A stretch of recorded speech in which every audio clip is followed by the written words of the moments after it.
I do not play video games often. This is in part due to my compulsory desire, like Jesper Juul's introductory confession in The Art of Failure, to beat and or complete every game I try. One such example, which haunted me for years, was Super Mario Bros. 3 on the original Nintendo that I'd received as a hand-me-down from a close family friend. The first time I played was with the friend who'd given me the system, and he showed me the basics.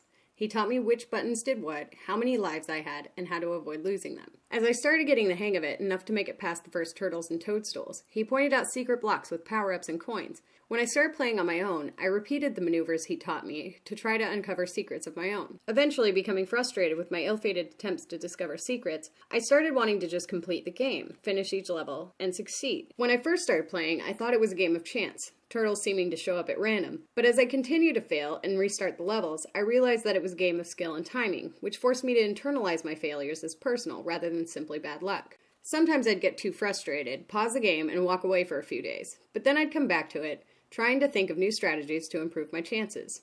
Beyond simply working on my finger dexterity, I learned that I could slide down hills and time my jumps to avoid critter obstacles better, and what skills were needed to kill the bosses. After over a year of intermittent effort, I finally got to the final castle, the last battle before I could rescue Princess Peach for Mario.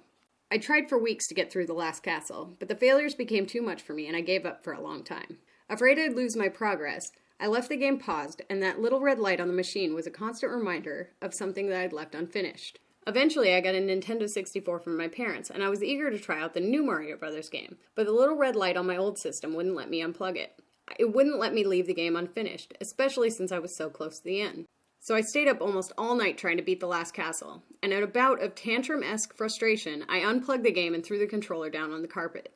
I was horrified by my self-destructive behavior and just sat for a while staring at the blank TV screen. For years, I had a lingering annoyance with myself, anytime someone brought up video games, for being stuck, as Juul says, as someone who has not completed the game yet, until I realized I could download an original Nintendo emulator on my phone. I downloaded it eagerly and loaded Super Mario Bros. 3. With my improved dexterity from years of practice with my smartphone, and the memory of the tricks I'd learned from my first runs, I blew through the early levels quickly. In what seemed like no time at all, I arrived again at the final castle. Preparing myself for failure, I made an attempt, and then another, and then another. It took me a few hours, but I finally beat the level. A wave of satisfaction rushed over me. I was finally someone who had completed the game, and that would never change. However, the ease with which I had completed it left me wanting more.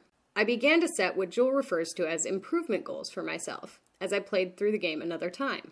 I didn't want to beat the levels faster, quite the contrary. I took my time, determined this time to find every single secret the game had to offer. Self-improvement became my primary motivator, further improving my dexterity, memory, and the ability to come up with more innovative strategies. I wanted to learn every aspect of the game and to become an expert. I started to fail often again, but I didn't care, because I was already a player who had completed the game.